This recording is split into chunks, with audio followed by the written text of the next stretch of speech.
ಸಂಯೋಜನಾ ಪ್ರಕ್ರಿಯೆಗೆ ಅನುಮತಿ ನೀಡೋದು ತಡವಾಗ್ತಾ ಇರುವ ಕಾರಣ ವಿದ್ಯಾರ್ಥಿಗಳ ಪ್ರವೇಶಾತಿ ಪಡೆಯುವಿಕೆಗೆ ಸಮಸ್ಯೆಯಾಗ್ತಾ ಇರೋದು ತಿಳಿದು ಬಂದಿದೆ. ಇದನ್ನ ಕೂಡಲೇ ಬಗೆಹರಿಸೋದಾಗಿ ರಾಜ್ಯ ಪ್ರಾಥಮಿಕ ಶಿಕ್ಷಣ ಮತ್ತು ಸಾಕ್ಷರತೆ ಇಲಾಖೆ ಹಾಗೂ ಶಿವಮೊಗ್ಗ ಜಿಲ್ಲಾ ಉಸ್ತುವಾರಿ ಸಚಿವ ಮಧು ಬಂಗಾರಪ್ಪ ತಿಳಿಸಿದರು. ಕುವೆಂಪು ವಿಶ್ವವಿದ್ಯಾಲಯಕ್ಕೆ ಭೇಟಿ ನೀಡಿ ಸಿಂಡಿಕೇಟ್ ಸಭಾಂಗಣದಲ್ಲಿ ವಿವಿಯ ಉನ್ನತ ಅಧಿಕಾರಿಗಳೊಂದಿಗೆ ಸಭೆ ನಡೆಸಿ ಅವರು ಮಾತನಾಡಿದರು. ರಾಜ್ಯದ ವಿವಿಧ ವಿಶ್ವವಿದ್ಯಾಲಯಗಳ ವ್ಯಾಪ್ತಿಯ ಪದವಿ ಕಾಲೇಜುಗಳ ಸಂಯೋಜನಾ ಪ್ರಕ್ರಿಯೆಯು ತಡವಾಗ್ತಾ ಇರುವ ಕಾರಣ ವಿದ್ಯಾರ್ಥಿಗಳು ಪ್ರವೇಶಾತಿ ಪಡೆಯದೆ ಕಾಲೇಜುಗಳಿಂದ ಹೊರಗುಳಿಯುತ್ತಿದ್ದಾರೆ. ಕೂಡಲೇ ಈ ಕುರಿತು ಸರ್ಕಾರದ ಗಮನ ಸೆಳೆದು ತ್ವರಿತ ಕ್ರಮ ರೂಪಿಸಲಾಗುವುದು ಎಂದರು. ಶಿಕ್ಷಣ ಸಂಸ್ಥೆಗಳು ಮತ್ತು ವಿಶ್ವವಿದ್ಯಾಲಯಗಳು ಅನುದಾನಕ್ಕಾಗಿ ಕೇವಲ ಸರ್ಕಾರದ ಮೇಲೆ ಅವಲಂಬಿತವಾಗಬಾರದು. ಸ್ಥಳೀಯ ಸಂಪನ್ಮೂಲಗಳಿಂದ ಹಾಗೂ ಸಂಶೋಧನಾ ಚಟುವಟಿಕೆಗಳಿಂದ ಆದಾಯ ಉತ್ಪಾದಿಸುವ ಕಡೆಗೆ ಹೆಜ್ಜೆ ಇಡಬೇಕು.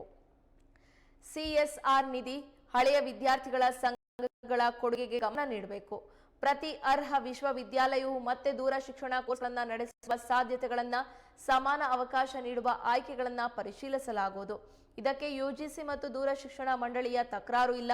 ಕುವೆಂಪು ವಿಶ್ವವಿದ್ಯಾಲಯದಲ್ಲಿ ಈ ಹಿಂದೆ ಇದ್ದಂತಹ ಬಾಳೆಹಣ್ಣಿನ ಸಿಪ್ಪೆಗಳನ್ನು ವಿತರಿಸುವ ಕಾರ್ಯಕ್ರಮಗಳ ಮೂಲಕ ಆದಾಯ ಉತ್ಪಾದನೆ ಹಾಗೂ ಸಮುದಾಯಗಳನ್ನು ತಲುಪುವ ಅವಕಾಶಗಳನ್ನು ಬಳಸಿಕೊಳ್ಳಬೇಕು ಎಂದು ಸಲಹೆ ನೀಡಿದರು.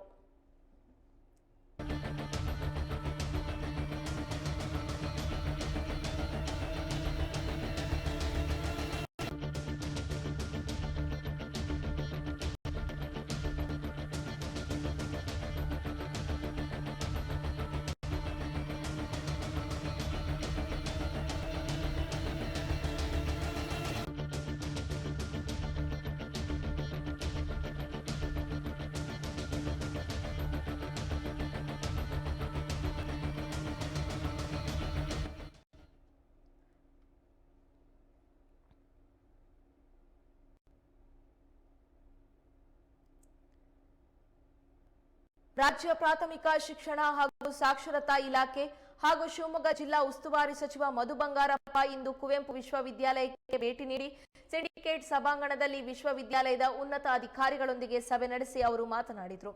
ರಾಜ್ಯದ ವಿವಿಧ ವಿಶ್ವವಿದ್ಯಾಲಯಗಳ ವ್ಯಾಪ್ತಿಯ ಪದವಿ ಕಾಲೇಜುಗಳ ಸಂಯೋಜನಾ ಪ್ರಕ್ರಿಯೆಯು ತಡವಾಗ್ತಾ ಇರುವ ಕಾರಣ ವಿದ್ಯಾರ್ಥಿಗಳು ಪ್ರವೇಶಾತಿ ಪಡೆಯದೆ ಕಾಲೇಜುಗಳಿಂದ ಹೊರಗುಳಿತಾ ಇದ್ದಾರೆ. ಕೂಡಲೇ ಈ ಕುರಿತು ಸರ್ಕಾರದ ಗಮನ ಸೆಳೆದು ತ್ವರಿತ ಕ್ರಮ ರೂಪಿಸಲಾಗುವುದು ಎಂದರು.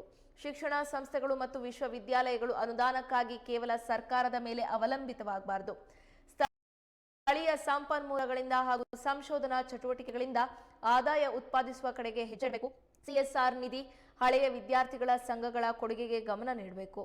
ಪ್ರತಿ ಅರ್ಹ ವಿಶ್ವವಿದ್ಯಾಲಯವು ಮತ್ತೆ ದೂರ ಶಿಕ್ಷಣ ಕೋರ್ಸ್ಗಳನ್ನು ನಡೆಸುವ ಸಾಧ್ಯತೆಗಳನ್ನು ಸಮಾನ ಅವಕಾಶ ನೀಡುವ ಆಯ್ಕೆಗಳನ್ನು ಪರಿಶೀಲಿಸಲಾಗುವುದು. ಇದಕ್ಕೆ ಯುಜಿಸಿ ಮತ್ತು ದೂರ ಶಿಕ್ಷಣ ಮಂಡಳಿಯ ತಕರಾರು ಇಲ್ಲ. ಕುವೆಂಪು ವಿಶ್ವವಿದ್ಯಾಲಯದಲ್ಲಿ ಈ ಹಿಂದೆ ಇದ್ದಂತಹ ಬಾಳೆಹಣ್ಣಿನ ಸಸಿಗಳನ್ನು ವಿತರಿಸುವ ಕಾರ್ಯಕ್ರಮಗಳ ಮೂಲಕ ಆದಾಯ ಉತ್ಪಾದನೆ ಹಾಗೂ ಸಮುದಾಯಗಳನ್ನು ತಲುಪುವ ಅವಕಾಶಗಳನ್ನು ಬಳಸಿಕೊಳ್ಳಬೇಕು ಎಂದು ಸಲಹೆ ನೀಡಿದರು.